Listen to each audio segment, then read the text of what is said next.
Amy, you good? Okay. Mr. Chair, we're ready.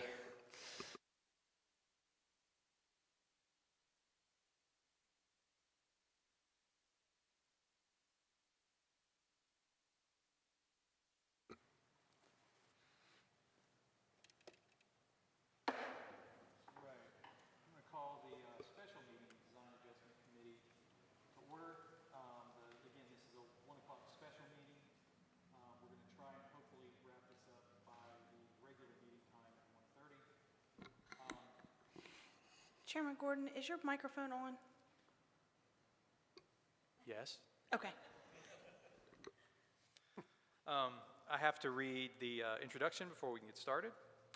The Design Adjustment Committee's purpose is to establish clear and measurable review criteria for the consideration of major deviations from the city's technical standards and specifications manual, building design and material standards, and subdivision standards. The Design Adjustment Committee does not consider the housing type, cost of the proposed unit, occupants, building material, unit size, number of bedrooms, or the architectural design of the structures.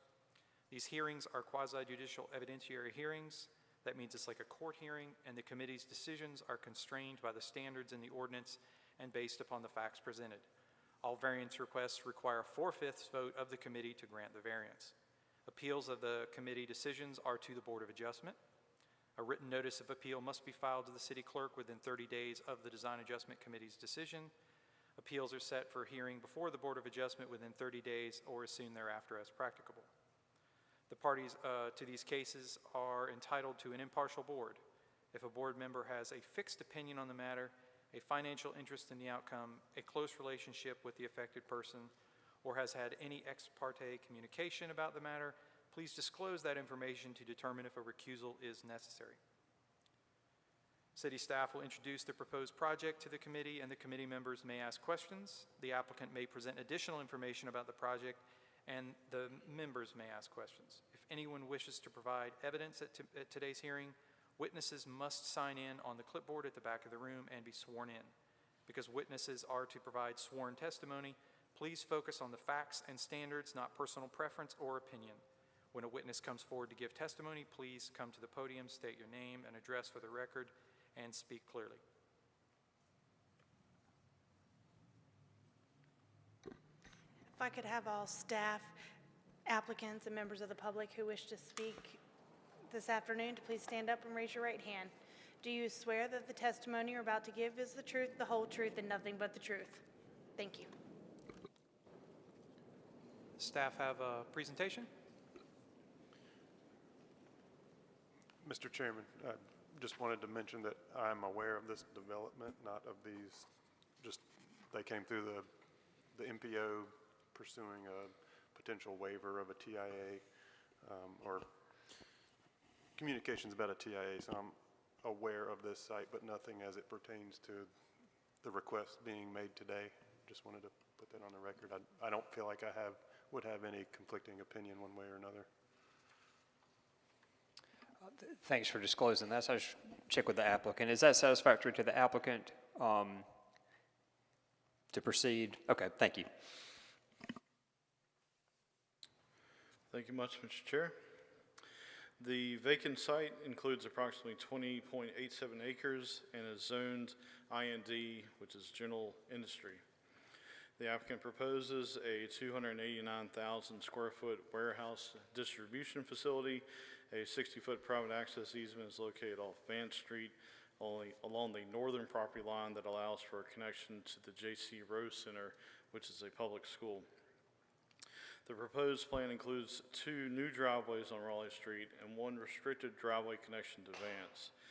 2 waivers are proposed for the eastern driveway, which is the primary access for trucks entering and exiting the site, which is in the circle on the screen. The technical standard specifies that a maximum width of a private driveway at the curb line is 62 feet. The applicant proposes a max width of 164 feet, and a waiver is requested. The tech standards also specify that a maximum driveway width at the property line for a 3-lane driveway is 36 feet, and the applicant proposes a maximum width of 79 feet, and an adjustment is required. Due to traffic flow and pedestrian movement concerns, staff recommends a pedestrian crosswalk and easement internal to the site be provided, and a small left turn lane be provided for employee access to the front parking lot so as not to disrupt the large truck access. If the Design Adjustment Committee elects to approve the proposed adjustment, staff has two recommended conditions in the case summary that we request to be applied to the recommendation. The applicant's also here to answer any questions. I'll be happy to answer anything that you have. Jeff, just out of excuse me, curiosity, what's the significance of allowing the connection to J.C. Rowe, a public school?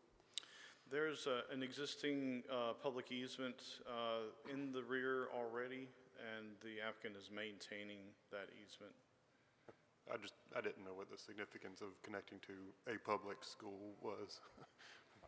I think the applicant may have to address that further. Okay, that's fine.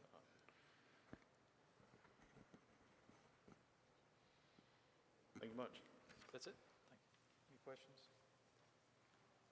And Vice Chair, I don't know if you're getting at the question. We didn't want an industrial site to connect to the public street in the back. Is that what you're asking about? No, it's just item 3 says it allows for a connection to the J.C. Rowe Center, a public school, and I didn't know what the Okay, I'm sorry. significance of that statement was. Right, there's like Jeff said, there's an easement off the end of Vance that gives access to the school site, the rear of the school site. I'm sorry. Does the applicant wish to speak?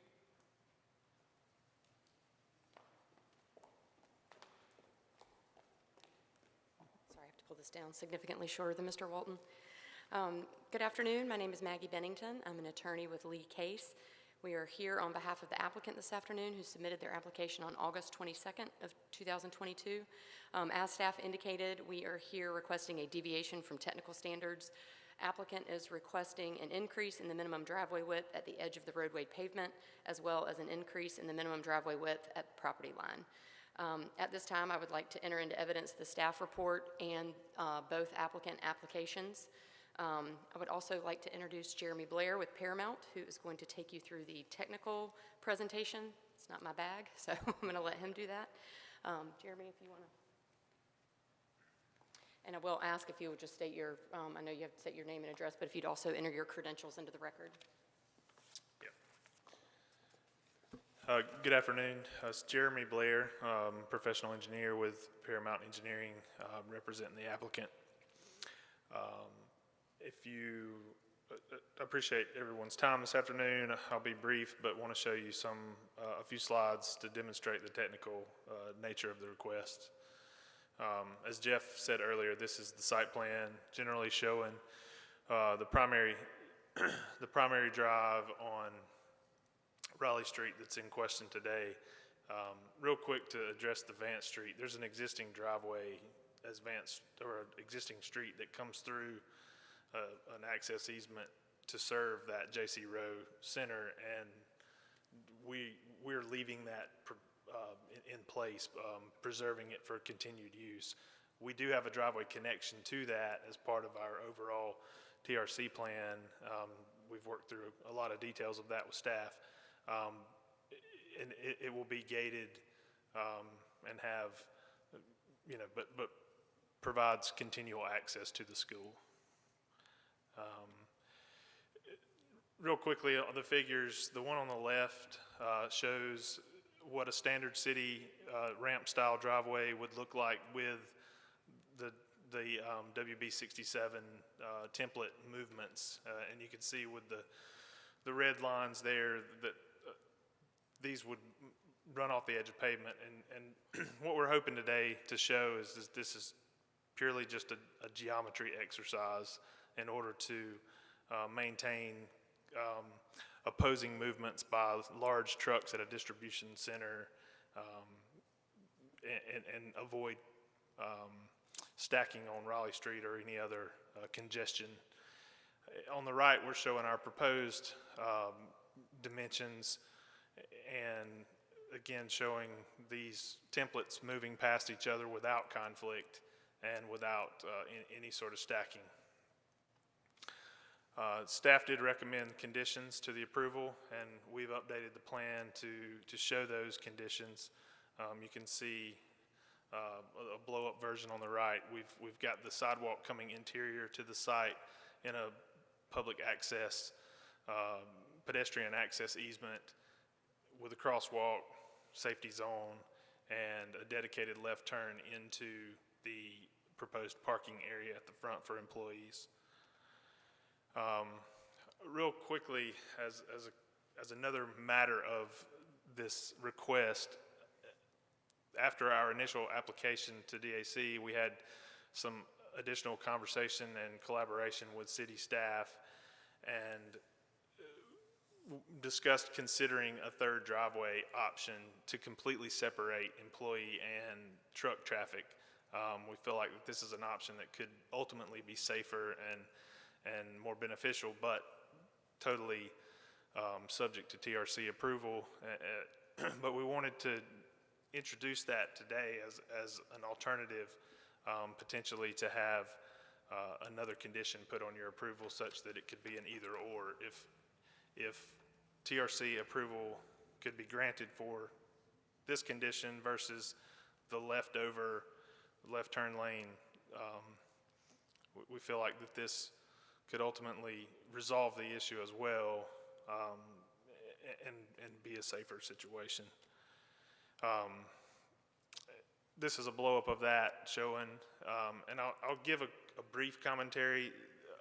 Earlier plans of this were under a prior version of the code, and there were some landscape island and parking situations that didn't provide us enough room to make this configuration, or we would have likely presented it originally. But given the current code, we can do it this way and ultimately provide a third driveway that meets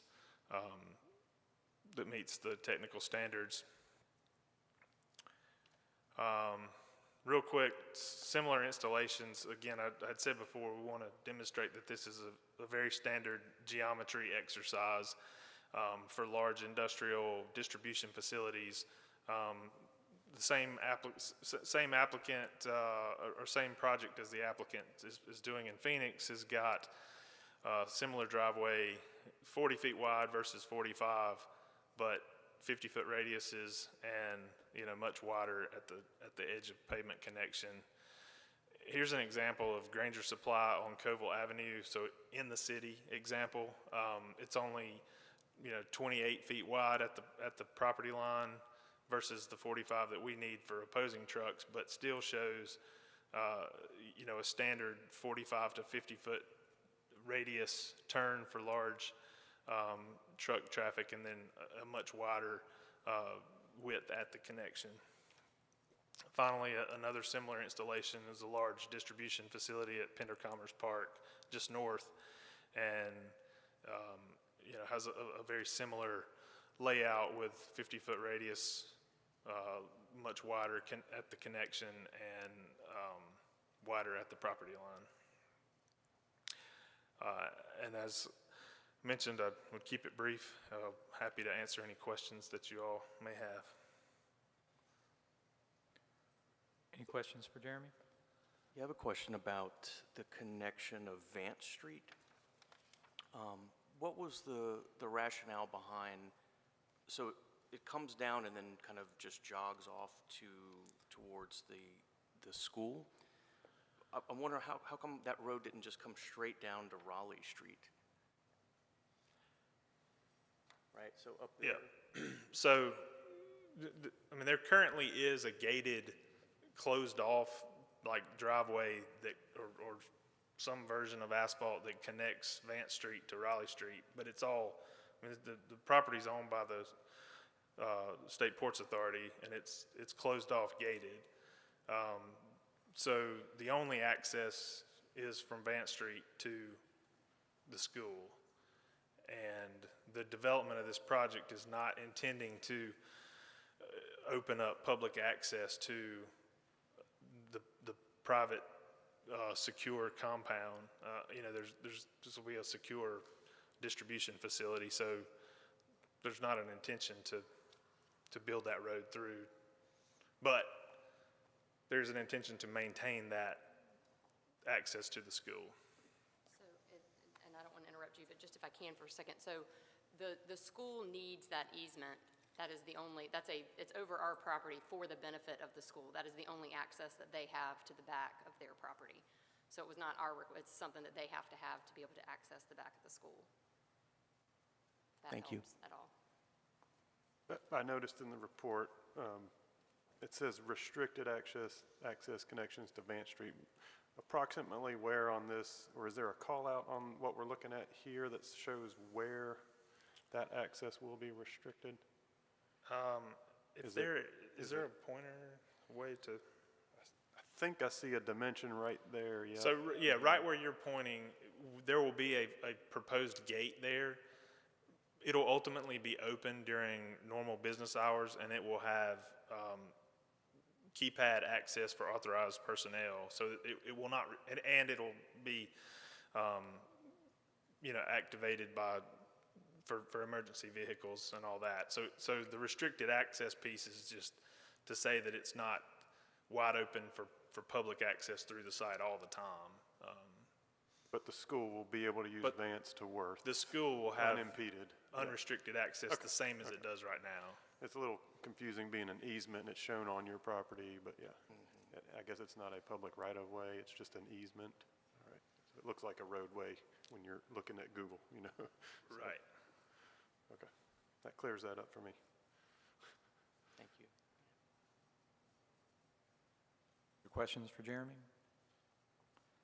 I did have a question about the auto turns. I'm seeing a WB 67. Is that the intended vehicle that this site would be supporting regularly? It is certainly, I think that they'll have the option of providing service to various vehicles, but a full WB 67 is a vehicle that they have to support on an ongoing, regular basis. And the typical traffic pattern for these vehicles is, I'm seeing a right in and a right out. Is that going to be the flow of the trucks? So we showed, we only showed the right in and the right out as the geometry exercise, as those are the most challenged movements. But based on the nature of the operation, the owner doesn't control the fleet. So trucks, they can't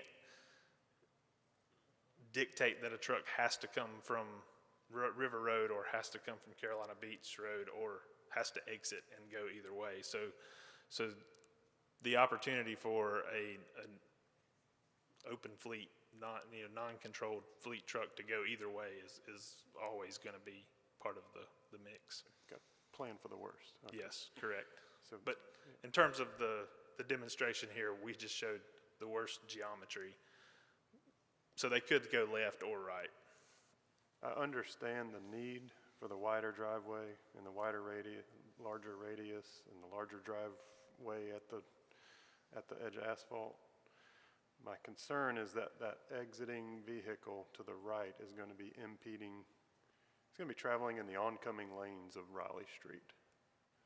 So that from the safety perspective, at least what I'm interpreting here, it looks like that vehicle is completely across the center line, fully using the opposite direction of travel on the roadway. Have there been any considerations to potentially widening Raleigh to also accommodate that turning movement? There have not been any mandated considerations for that at this point. Okay.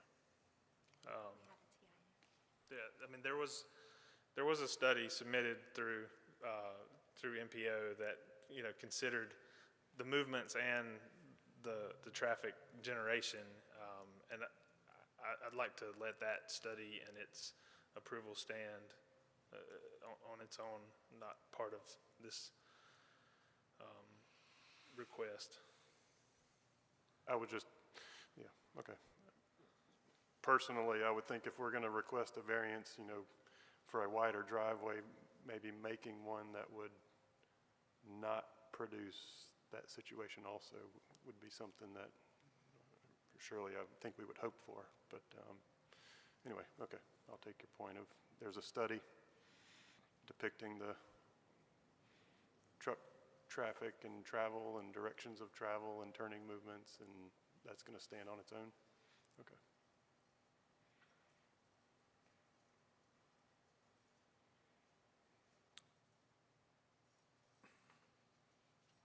Any other questions? Do you have, and you may not be able to answer this, do you have any rough estimate of the volume of truck traffic that's going to be coming in and out of this? Because obviously it's a working cold storage warehouse of a tremendous amount of size. Any rough estimates of, is this a 24-hour operation? Is it daytime-only operation? Or is the volume just going to vary depending upon demand? The volume will certainly vary upon demand, and its full build-out, full operation will be, 3-shift, 24-hour service, but it'll be based on demand and how the flow of goods come in and out. Okay, and the reason for my question is approximately how many employees would be working at the warehouse? Current estimates are, hold on, let me look real quick.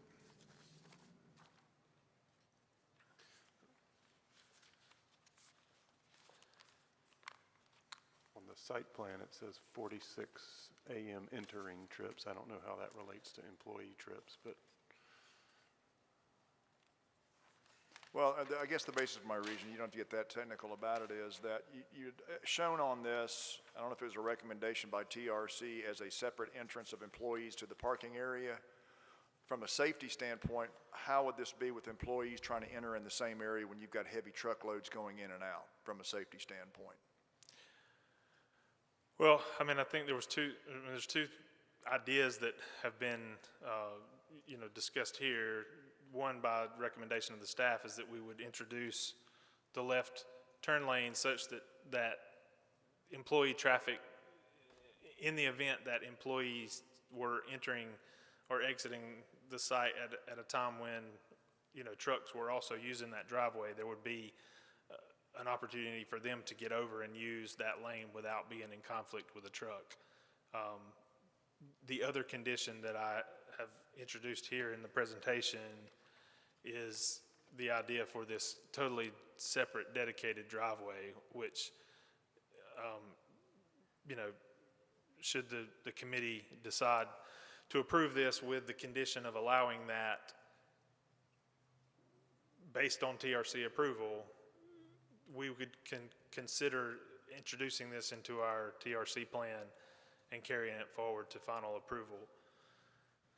We would prefer to have both conditions approved as this committee sees it, so that there are options for TRC to work through as we finalize the construction release. Okay, thank you. Yep. If, I have a follow-up question to that. So this second, or this, third entrance there in the middle for the employees, how would you prevent cars from using the truck entrance? It seems like if somebody does get stuck using that, where would they go? I guess just signage would help to train the employees or visitors. I don't know what kind of volume you're going to expect in this site. Yeah, there certainly would be signage. There's going to be a guard shack. You can see where the two, just for visual representation, where there's two trucks stacked. Yep. So there'll be a guard shack there that would ultimately stop, any unauthorized vehicles, and then they could come in onto the ramp and turn around and come back out. Okay. Personally, I like that option, the extra entrance, because maybe the radius is necessary. I still struggle to see why a full 50-foot radius is necessary for this, but if it is necessary, fine. But what it does encourage is, if you do have vehicles using that entrance, it encourages them to take it at speed, which potentially puts the pedestrians, you know, I don't know how, well, this isn't really a high pedestrian area, but maybe it will be. You know, it potentially puts that in more conflict. So I like separating those personally. I don't know about the rest of the board. Absolutely. Yeah, I completely agree with that. I didn't mean to interrupt you, but I'm envisioning somebody, I'm going to get in here and I'm going to try to outrun a truck coming out of here. And then you did it pretty much, if you see how the traffic flows around here, you can see the potential is what I was concerned about. Yeah. Agree. I have a question about the parking. It says potential future parking, I think. Yeah, future parking along that kind of other driveway on the front of the building. Instead of the parking lot that comes off of the truck access, could the employee parking just simply be up there? And that would leave you, you know, all that kind of area there for stormwater management or whatever it needs to happen. That area on its own would not ultimately support the full build-out and use of the facility. There's the developer is showing that as future in the case that you know, volumes and requirements became such that in the future it had to come back through TRC. I could have left that off. That's ultimately really just a means of planning and preserving adequate capacity in stormwater management facilities and other parts of that. There's no intent to build that at this point, and any future intent to build that parking would have to come back through the city and TRC. I think that's the question for me is, if you're saying that there's a maybe potential for parking need down the road, well, right now, if you solve the problem of the conflict between, you know, employee vehicles and semi-traffic by placing the employee parking along, as you've shown for future parking, and you don't have this existing lot right there, that might address the problem. If you need more parking in the future, or if the owner or the operator needs more parking in the future, then they can come back for that if needed, right? That would solve the issues of the day. Well, the issues of the day for this board, for this adjustment committee, the issue is that the geometry of the main entrance drive would not allow for two full-size tractor trailers to move past one another without conflict, and it would create stacking on Raleigh Street. So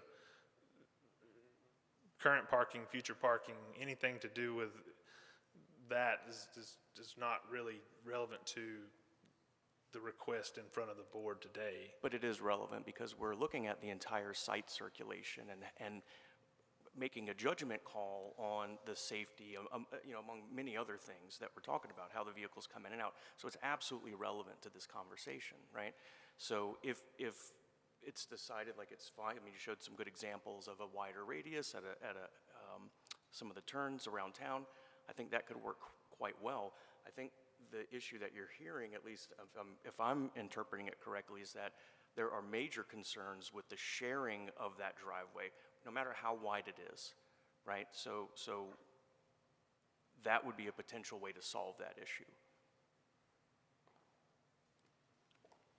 I have a question. Yeah. Where's the employee entrance in the building? So current,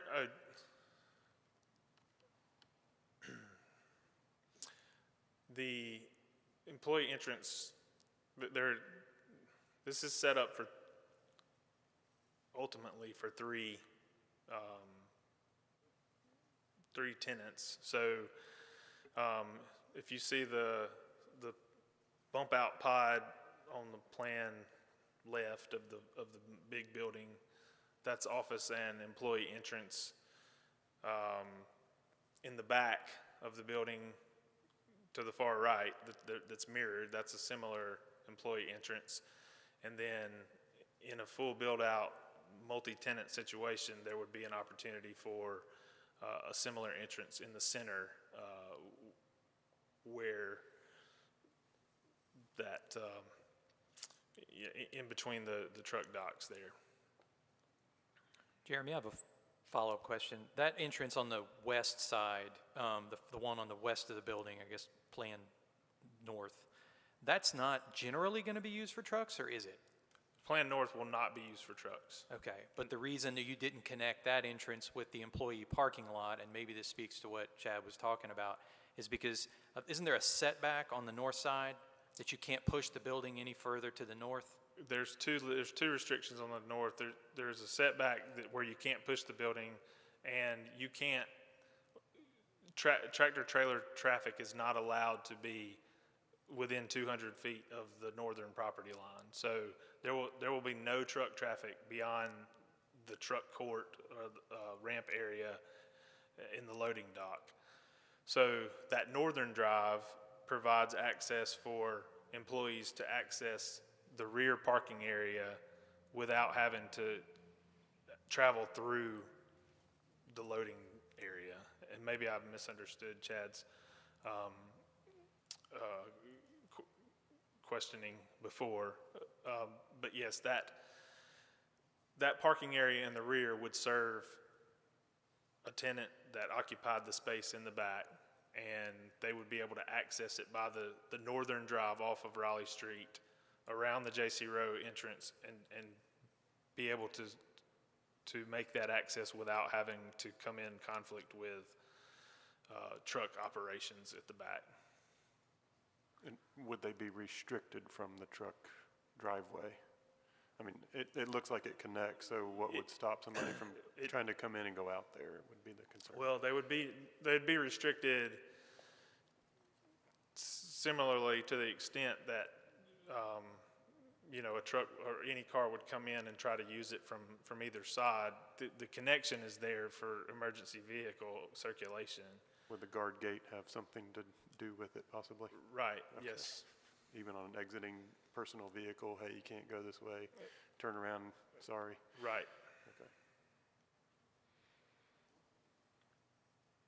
So I have a question more for the board. We're actually at 1:33. We've either got to be at a point where we can make a decision on this, or we need to adjourn this meeting and pick it back up after the regular meeting. What's everybody's opinion on this? I mean, Chad, are we feel like we're close? Do we need more time to discuss, or? I'll defer to y'all on the widening of the driveway widths. It seems perfectly fine to me, especially based on some of the other examples that were shown. I do have concerns about the overlap between access between the employee vehicles and the trucks. When they have potential spaces shown elsewhere on the lot, on the property, that wouldn't need to have that conflict. So you're in favor of separating them? I'm in favor of the lot that's on the south side, I guess, of the property. The Okay. one that's sharing the driveway with the truck route. To not have that parking lot and to put parking up here where the future parking is shown. What that would do is if they gated off, both sides of that, that there is a totally protected employee parking that is separated from the large truck access points. Yeah. I mean, there's a lot of other TRC level technical standards that would have to be flushed out for. I mean, there's a lot of other rules that we are complying with here that I feel like we're working through TRC in that manner to deal with all of these other rules. I appreciate that. But before we go on, just a point of order. If we don't have any more questions for them, I think they can sit down. Yeah. Okay. Thank you. And we can talk. And I know we're out of time, but can I quickly, just for the record, tender Mr. Blair as an expert for today's Yes. purposes? Thank you. Of course.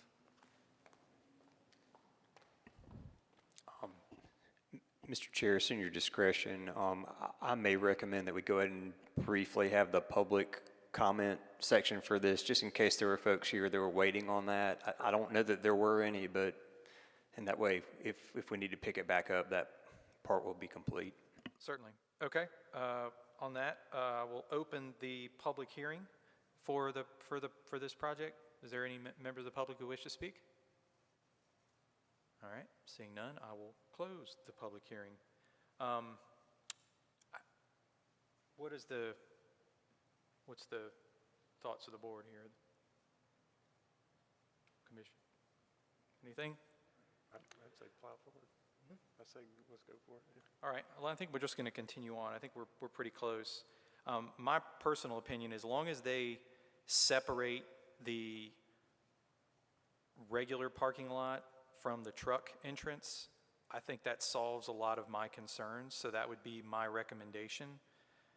That is I guess, the second option that you threw up on the screen. And I guess that would make the left turn lane a moot point, right? Okay. I definitely agree with the pedestrian access easement, pulling them into the narrowest point of the site. And the one other thing that I'd like to add, and I don't know if it was mentioned on the plans, is I'd like to see some portion, or see the radiuses curbed, because you could give trucks a 100-foot radius and they're going to run off the edge. But if you curb it, you're forcing them to use stay within the bounds of the radius that's given. Those are kind of my thoughts. Does committee have any? That's going to be my motion then. I'm going to go ahead and batch these since they're so closely related. Both of them have the same sort of mitigating factors. So I'm going to take both variances, with the first being the increased driveway width at the edge of pavement, and the increase in driveway width at the property line. I'm going to propose that we approve that with the condition presented, the second condition recommendation from staff, which is to add the pedestrian access easement. To the second thing I wanted to mention was to separate out the passenger vehicle parking from truck parking. That's the second condition. And the third would be to add curb to the entrance radius. Second. Mr. Chairman, just to clarify, what sort of curb are you asking for, like header or? No, like vertical curb. Vertical. I've seen that on, again, I'm not a driveway expert, but I've tried to become as educated as I can in preparation for this, and that seems to be one recommendation that comes up quite a bit. That helps protect the pedestrians that are using the sidewalk, and it helps protect the radius. Now, there'll obviously have to be a transition there at the end because there's no curb on Raleigh Street, and I'll leave the specifics of that up to the TRC. I'm sort of assuming that will be some sort of vertical curb transitioning to a header curb and then sort of dying at the pavement edge. Thank you. Yeah. And second from Chad. Any other discussion on that? All in favor say aye. Aye. Opposed? Okay. Motion carries. Thank you. So I guess we have to adjourn the special meeting.